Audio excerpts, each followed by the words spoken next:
이 시간 우리에게 주실 하나님 말씀 찾겠습니다. 출애굽기 3장 2절입니다. 여호와의 사자가 떨기나무 불꽃 가운데서 그에게 나타내시니라. 그가 보니 떨기나무에 불이 붙었으나 사라지지 아니하는지라. 아멘. 이 시간 말씀의 제목은 불붙는 떨기나무입니다. 예수 그리스도는 모든 인류의 소망이십니다. 구원의 근원이 되십니다. 주 예수 그리스도 안에 구원하심이 있습니다. 사도행전 4장 12절 말씀에 다른 이름으로서는 구원을 받을 수 없나니 천하 사람 중에 구원을 받을 만한 다른 이름을 우리에게 주신 일이 없음이라. 주 예수 그리스도는 천하 인간이 모든 인류가 구원을 받을 수 있는 유일하신 분, 유일한 이름입니다. 유대인들은 선민 사상으로 자신들만이 유일한 선택을 받은 민족이라고 이방 민족들에게는 구원이 있을 수 없다라고 주장을 하였지만 주 예수 그리스도의 기독교의 복음은 로마서 1장 말씀에 주 예수 그리스도 안에 유대인이나 헬라인이나 차별이 없다, 구별이 없다라고 선언하고 있습니다. 그 이름을 온전히 믿는 자들에게는 어떤 흉악한 죄수라도 죄사함으로 의롭게 될 수 있음을 성경 이곳저곳에서 확실하게 증명해 주고 있습니다. 누가복음 23장 말씀에 예수님께서 달리시는 십자가 우편, 좌편 강도 중에 한편 강도가 자신의 죄를 회유함으로써 죄사함을 받게 되었습니다. 요한복음 4장 말씀에 수가성 여인 6번째 남편을 두었던 이 부정한 여인에게도 주님께서 친히 만나 주심으로 인하여 죄사함의 은총을 베푸심으로 새로운 삶을 살아가게 되었습니다. 예수 그리스도는 어제나 오늘이나 영원토록 동일하십니다. 사무엘상 17장 말씀에 다윗이 블레셋 사람에게 이르되 너는 창과 칼과 단창으로 내게 오거니와 나는 만군의 여호와의 이름 곧 내가 모욕하는 이스라엘 군대의 하나님의 이름으로 내게 가노라. 이 말씀의 내용은 다윗과 골리앗의 싸움입니다. 골리앗은 블레셋의 장수로 그 키와 유용이 어마어마한 장수였습니다. 그 신장을 보면 4절 말씀에 그 키가 6규빗 한 뼘이었습니다. 285cm의 신장으로 어디서든지 웬만한 거구를 이러한 신장을 찾아보기 힘든 보기 힘든 거인으로 상상을 초월할 만한 거대한 거인이 무시무시한 골리앗이 그 앞에 이제 겨우 17세 정도의 젊은 미소년으로 여린 이 다윗 앞에 그것도 싸움에 출전할 만 정도의 완전 무장을 한 골리앗, 그와는 정반대로 전혀 어떤 장비를 갖추지 않은 다윗 앞에 창과 칼 그리고 지금 당장이라도 그 어떤 전장터에 나갈 전장을 치를 수 있는 그 모든 것을 잘 갖춘 골리앗 장수가 다윗 앞에 나타난 것입니다. 41절 말씀에 블레셋 사람이 방패든 사람을 앞세우고 다윗에게로 점점 가까이 나아가니라.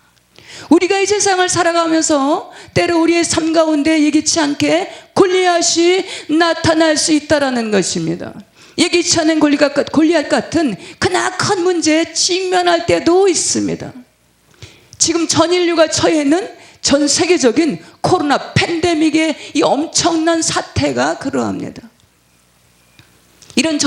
이런저런 제재론에서 우리 앞을 가로막고 있는 이 골리앗을 바라보면서 우리는 지쳐 있습니다.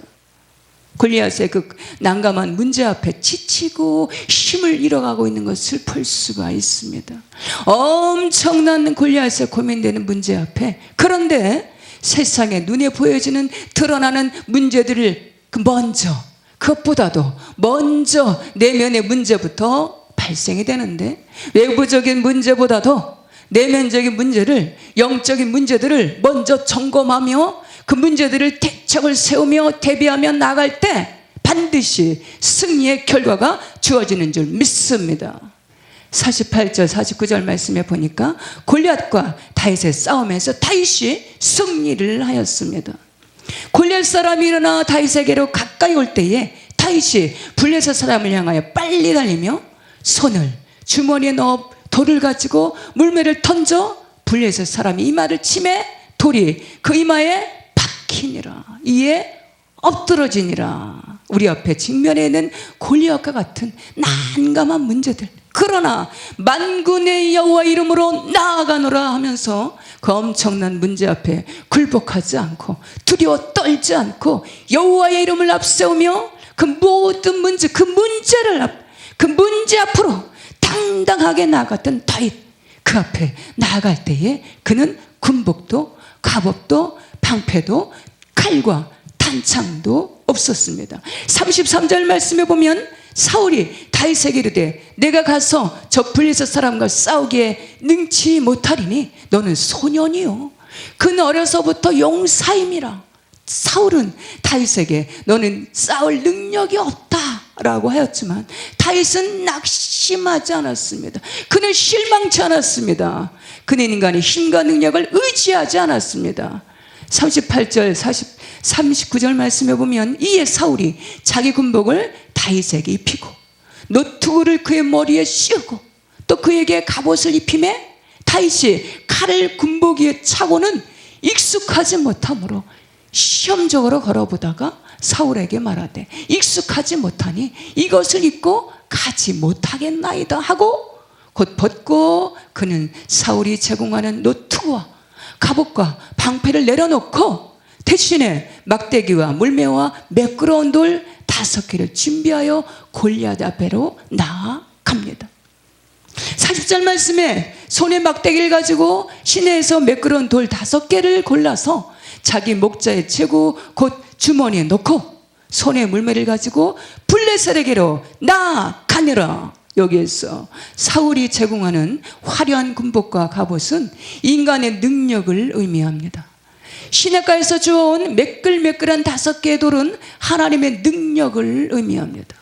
다윗은 모든 사람들이 보기에도 멋지고 화려하고 좋은 것, 사울의 갑옷을 의지하게 보다가 보잘것없어 보이는 돌 5개의 사람들이 관심 갖지 않는, 찾지 않는, 인간의 눈으로 보기에는 별 관심을 두지 않는 5개 돌과 물매에 하나님의 능력을 의지해서 무장하고 골리앗 앞으로 나아가서 믿음으로 돌을 그 무시무시한 골리앗을 향하여 던진 것입니다. 할렐루야. 그 누구나 두려워했던 블레셋 장수 골리앗은 여호와 이름을 앞세우며 믿음으로 던진 돌에 맞아 그 앞에서 쓰러지고 말았습니다. 47절 말씀에 전쟁은 여호와께 속한 것인즉 블레셋과의 전쟁에서 골리앗이 쓰러져 죽음으로 인해서 블레셋과의 싸움은 이스라엘에게 승리로 마치게 되었습니다. 우리는 때로 골리앗과 같은 문제에 직면해 있을 때에 두려워 떨기보다가 주변의 인간의 도움을 구하는 그런 모습이기보다가 여호와 이름을 구하는 다윗과 같은 신앙으로 무장해야 되는 줄 믿습니다. 불붙는 떨기나무 두 번째는 출애굽기 3장 말씀에 성령의 불을 받아야 되는 줄 믿습니다.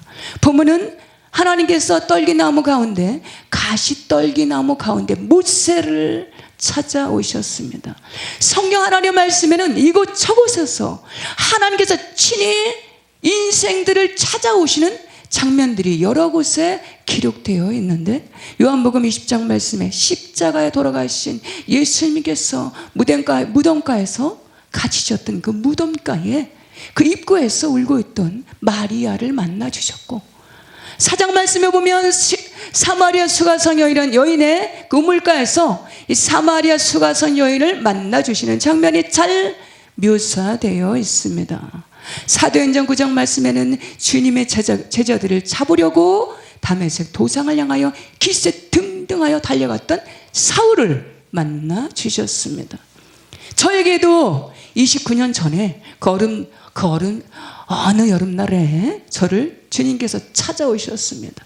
그 여름에는 유난히도 비가 많이 와서 서울 시내 웬만한 저지대에는 홍수, 그 수해로 인해서 웬만한 곳에는 침수가 되어서 소란했던 그의 여름 장마로 그날도 비가 억수같이 쏟아져 내려서 하늘에는 천둥 번개로 인해서 하루 종일 소란했던 그날에 그 어느 순간에 주님께서 저를 찾아주셨습니다. 찬잔하지만 평온한 느낌으로 지금껏 세상에서 찾아볼 수 없는, 맛볼 수 없는 평강의 주님으로 찾아오셨습니다. 그리고 지금까지의 죄악과 허물들이 기억나게 하시고 생각나게 하셔서 깨달아지게 해주셔서 이른 저녁부터 시작된 참회의 기도가 그 다음날 새벽녘까지 계속되었고, 기도를 마치고 그 자리에서 일어나 보니까 저만치 동이 환하게 새로운 날이 밝아오고 있었습니다. 주 예수님은 사모하는 영을 만족해 하십니다. 주 예수님을 간절히 찾는 자를 만나 주십니다. 주 예수님을 부르짖는 저에게 크고 비밀한 일들을 보여주십니다. 출애굽기 3장 말씀에 여호와의 사자가, 본문 말씀에 보면 여호와의 사자가 떨기나무 가운데로부터 나오는 불꽃 안에서 그에게 나타나시니라. 그가 보니 떨기나무에 풀이 붙었으나 그 떨기나무가 사그라지지 아니하는지라. 미디안 광야의 그 척박하고 황량한 삶 가운데 그 아무도 알아주지 않는 40년간의 외로운 삶, 고단한 삶, 하루아침에 바로의 왕자의 그 왕좌에 위치해서 하루아침에 살인자의 누명을 쓰고 정처 없는, 기약 없는 미디안 광야의 방랑에 유랑하는 희망도 비전도 상실한 채 그냥 자신의 신분을 갖추고 그냥 그렇게 하루하루를 살아갔던 그는, 그러나 그의 가슴 속엔 그의 모친인 요게벳이 심어준 히브리 신앙, 하나님을 경외하는 신앙의 뿌리로 깊이 뿌리 내려진 그는 그날도 여는 때와 같이 광야로 나아가 하나님께 기도의 제단을 쌓으며 가시떨기 나무 아래로 나아갔던 것입니다. 그날도 애굽에서 430년이라는 긴 세월을 바로의 속박에서 종살이하고 있는 자신의 동족 히브리인 이스라엘 민족들을 위해서 중보의 기도의 제단을 쌓았을 것입니다. 바로의 속박에서 종살이하는 이스라엘 민족을 위해서 그 광야의 떨기나무 같은 보잘것없는 기도의 제단에 여호와께서 성령의 불로 임하신 줄 믿습니다. 성경에서 애굽의 영적인 의미는 죄악된 세상을 의미합니다. 바로의 속박에서 매어서 종살이하던 이스라엘 민족들의 그 영적인 의미로는 세상에서 죄악 가운데 살아가는 구원받아야 할 하나님 나라 백성들을 의미합니다. 구원받아야 할 영혼들을 위하여, 이방 나라에서 속국이 되어 종살이하는 민족들을 위하여, 죄악 중에 신음하며 죽어가는 영혼들을 위해서 쉬지 않고 이 떨기나무 같은 기도의 제단에 어느 순간에 성령께서 충만케 하심으로 성령의 불로 임하신 줄 믿습니다. 누가복음 12장 말씀에 그 나라와 그 의를 구하라, 그리하면 이런 것들을 너희에게 더하시리라. 그의 모친이자 보모였던 요게벳으로부터 천수받았던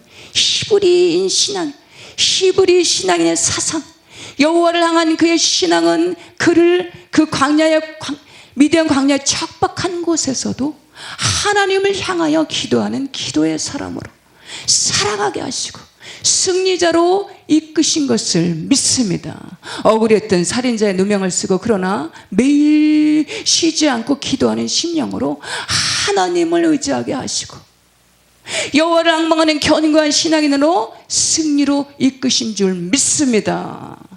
이사야 40장 말씀에 오직 여호와를 앙망하는 자는 새 힘을 얻으리니 독수리 날개치며 올라감 같은 것이요 다른 박질하여도 곤비하지 아니하고 걸어가도 피곤치 아니하리로다. 40년간의 미디안 광야의 그 수많은 나날 가운데 1절 말씀에 보면 그는 그의 장인의 양들을 이끌고 양을 치는 목동이 돼서 매일매일 광야로 나가서 양들을 풀어놓고 기도의 제단을 쌓으며 선민인 동족인 이스라엘 민족들이 바로의 속박에서 벗어나서 하나님을 섬기는 하나님의 백성들로 세워지기를, 바로의 속박에서 건져주시기를 간구하며 중보하였을 것입니다. 그날도 가시떨기 나무 아래로 기도의 자리로 나아가는 모세에게 그 떨기 나무 가운데 불이 붙었는데 시간이 흘러도 그 떨기 나무가 사그라지지 않는 것이었습니다. 그곳에 하나님께서 강력한 성령의 불로 임하신 줄 믿습니다.